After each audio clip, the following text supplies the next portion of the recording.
Bonjour Australiens, nous sommes au Barrio, lieu de vie du gang des Vagos. Nous sommes aujourd'hui venus poser des questions suite à la fusillade qui a eu lieu à l'Unicorn. Alors, salut Kaba. Sí, hola, Ça va? Bonjour sí, Bizel. sí, está bien, ¿y tú? Hola. Ça va, ça va. Alors, qu'est-ce que vous pouvez nous dire sur ce qui s'est passé hier soir? Sí, du coup, nous étions venus juste pour passer la soirée du coup, au Unicorn parce qu'il y avait le combat de boxe. Et nous, on voulait discuter avec Umilis parce qu'il ne voulait pas qu'on rentre. Parce que nous sommes des yons, des tacos, comme ils disent là-bas. Et du coup, on a eu une explication avec le Spurios qui était à côté. Et il y a eu des insultes proférées du coup envers les Vagos.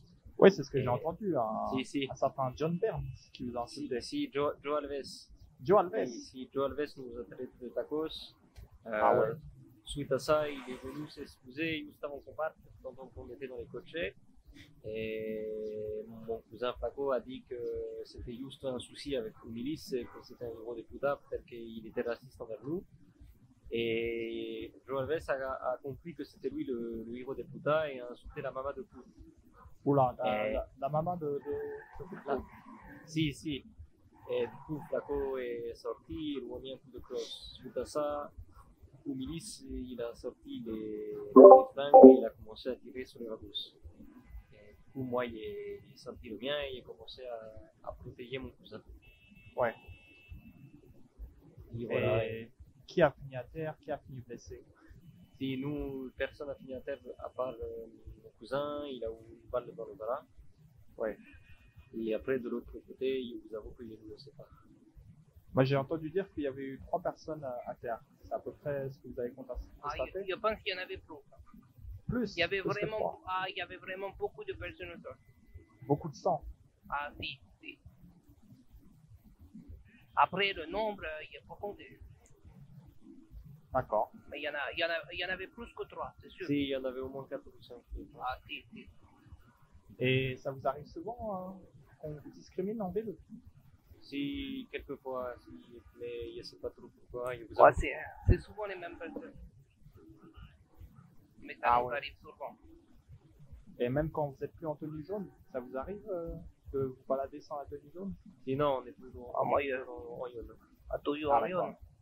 Ah, c'est le gang pour la vie, quoi. Si, exactement. Mais du coup, quand on nous reconnaît, il y a des gens qui disent des insultes ou des gens qui parlent parce qu'ils se sentent pas en sécurité, etc. Ouais. Alors que, qu'est-ce que vous souhaiteriez dire à ces gens-là? Pas qu'il n'y a pas de problème avec nous. Hein. Vous pouvez demander par exemple aux vignerons qui travaillent juste à côté et sont très amis avec nous, il n'y a pas de problème.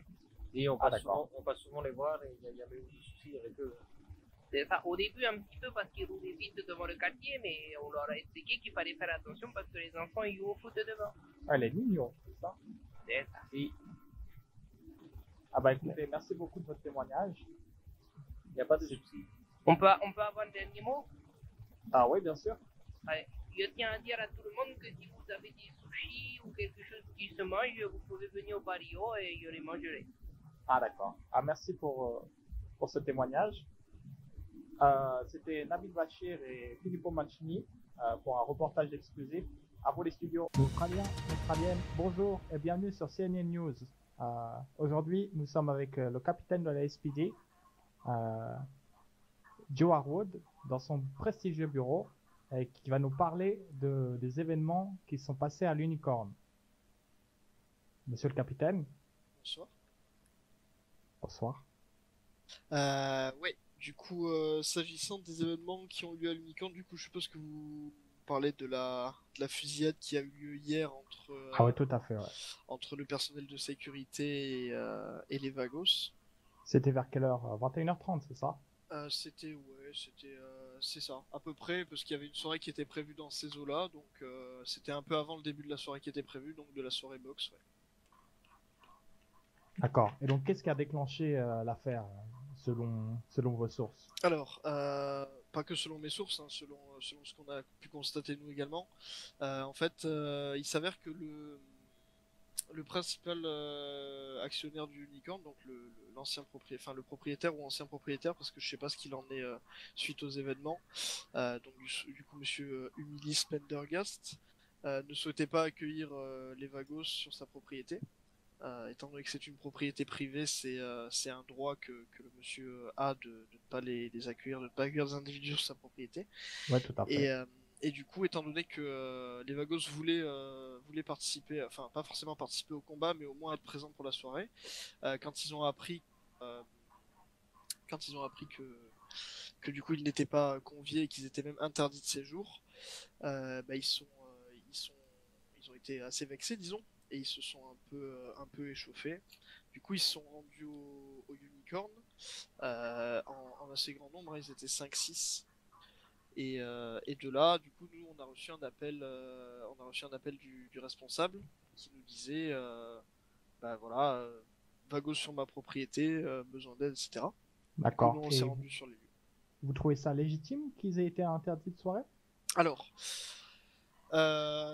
disons que d'un point de vue purement personnel et même d'un point de vue de policier, alors d'un point de vue purement personnel, je pense que c'est basé sur une crainte qu'avait le patron vis-à-vis du groupe, parce que, comment dire,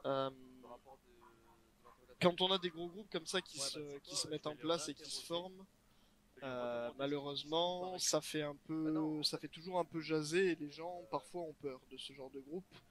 Parce que qu'ils commettent des actes répréhensibles ou pas, généralement la masse et les groupes comme ça de quartier font peur aux citoyens. Après, est-ce que c'est justifié d'un point de vue de policier? J'ai envie de dire que c'est une mauvaise idée, partant du principe que ce genre de comportement va forcément mettre le feu aux poudres et donc du coup va forcément venir poser des problèmes parce que on sait de façon logique qu'un groupe comme ça qui a entre guillemets quand même un caractère assez sanguin va forcément mal réagir à ce genre de j'ai envie de dire presque de provocation parce que là on était carrément dans une démarche de provocation, autant de la part du responsable de l'établissement que de la part de son service de sécurité. Donc je pense que d'un point de vue légal, la personne avait ce droit-là. Après, d'un point de vue, d'un point de vue purement pragmatique et du point de vue de l'intérêt que ça pourrait avoir, je pense que c'est une mauvaise idée pour eux. D'accord. Et du coup, vous êtes arrivé pour intervenir une première fois sur les lieux. C'est ça. Et qu'est-ce que vous avez vu? Alors, on est arrivé une première fois pour intervenir. On a vu les Vagos qui étaient devant l'entrée. Ils étaient 5-6. Et il y avait tout le personnel du Unicorn, donc serveur, personnel de sécurité, patron, etc. Et même un ou deux clients qui allaient venir pour la soirée, qui étaient en fait les uns face aux autres et en train de s'échauffer. Donc il y avait les Vagos qui faisaient pression pour dire qu'en gros c'était pas normal qu'ils aient pas le droit de rentrer et en gros ils ont menacé plus ou moins d'embêter un peu l'organisation de la soirée en mettant des camions sur la chaussée pour en gros pas faciliter l'accès aux gens à la propriété, etc. Ah ouais, quand même. Et de l'autre côté on avait donc du coup le personnel du Unicorn qui pour le coup avait une attitude assez provocatrice. Oui, j'ai entendu parler d'insultes. Alors, c'est ça. Après ça, excusez-moi, ça je vais y revenir juste après. Ouais, pas de problème. Oui, il y a eu des insultes qui ont été proférées par le personnel du Unicorn. Donc, il y a d'abord eu des échanges assez vigoureux.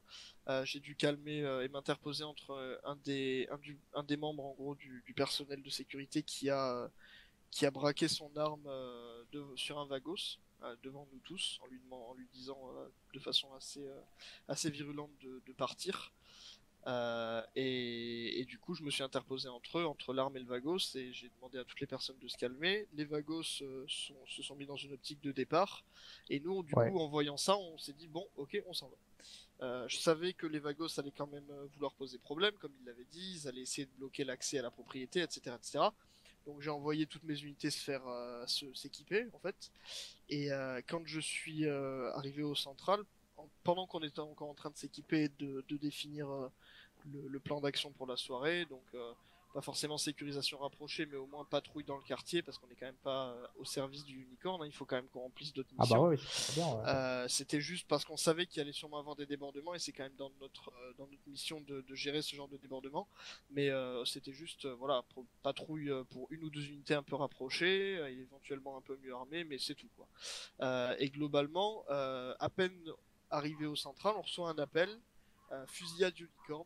Du coup, à ce moment-là, je fais monter toutes les unités disponibles dans les voitures, et on arrive sur place, et en fait, il y avait des personnes barricades devant le Unicorn qui tiraient sur les Vagos, et les Vagos derrière leur véhicule qui tiraient sur des personnes du Unicorn.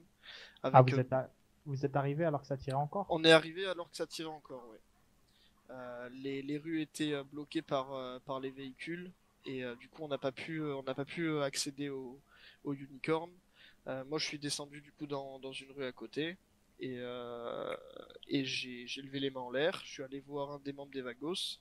Après, il est monté dans mon véhicule, on a fait un tour de quartier pour qu'il m'explique la situation, et globalement, il m'a dit que il y avait eu, au moment où on était parti, il y avait eu des insultes en fait qui avaient été proférées. Bah, ça, de toute façon, toutes les personnes qui, si jamais vous avez interrogé d'autres personnes qui étaient sur Tout à place, fait. toutes les personnes pourront corroborer cette version. C'est ce que j'ai entendu, ouais. Voilà, au moment où les Vagos se sont mis dans une optique de départ, il y a apparemment du personnel du Unicorn, je crois que c'était la personne justement qui avait braqué son arme sur le Vagos, qui a insulté l'un d'eux. Ouais, mais c'est et, Joe Alves. Il me semble que c'est ce qu'on m'a rapporté. Après, il faudrait que je jette un coup d'œil, parce que là, je vous avoue que le nom m'est sorti de la tête, surtout que je connais pas la personne, mais c'est peut-être ça.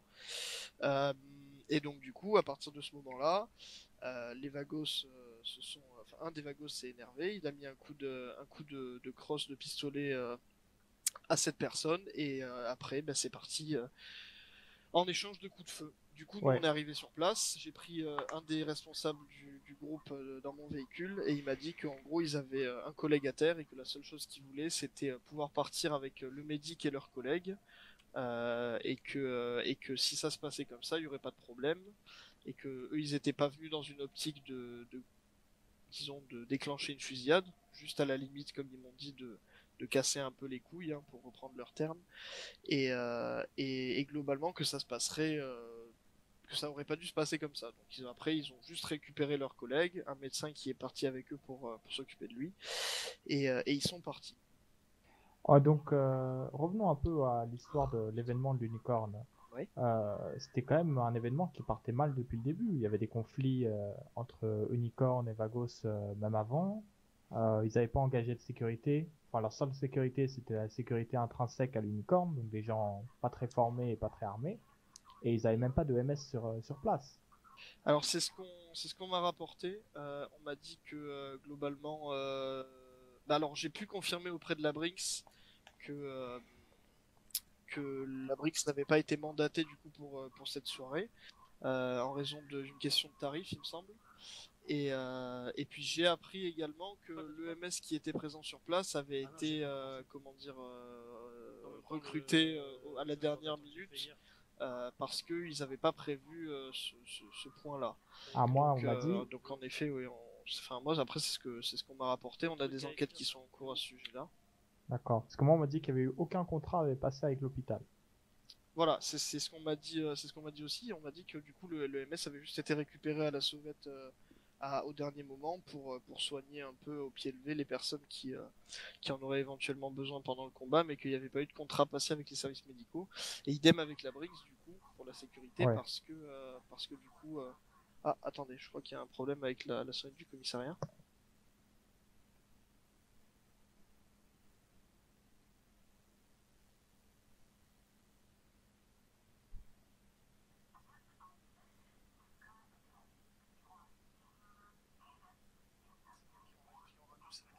Du coup, ouais, non, tout ça pour dire que oui, On il y a vous pas entend eu de- moins bien, oui, capitaine. Vous m'entendez mieux maintenant? Ouais, très bien. Oui, donc pour en revenir à la Brinks, du coup, on m'a informé, oui, qu'il n'y avait pas de contrat qui avait été passé avec la Brinks non plus, en raison d'une politique de tarifaire. Et donc du coup, pas de sécurité hormis les agents sur place, qui étaient donc des agents de sécurité non armés, parce que pour certains n'avaient pas encore passé leur PPA et ne possédaient pas d'armes. Et puis pour les autres, bah, armés avec des pistolets, mais sans entraînement et apparemment sans aucun self-control ni savoir-faire pour gérer une situation de crise, quoi. Oui, et ça a été une nuit agitée pour les services de la SPD hier. Il y a eu aussi un cas de Go Fast. Absolument, ouais.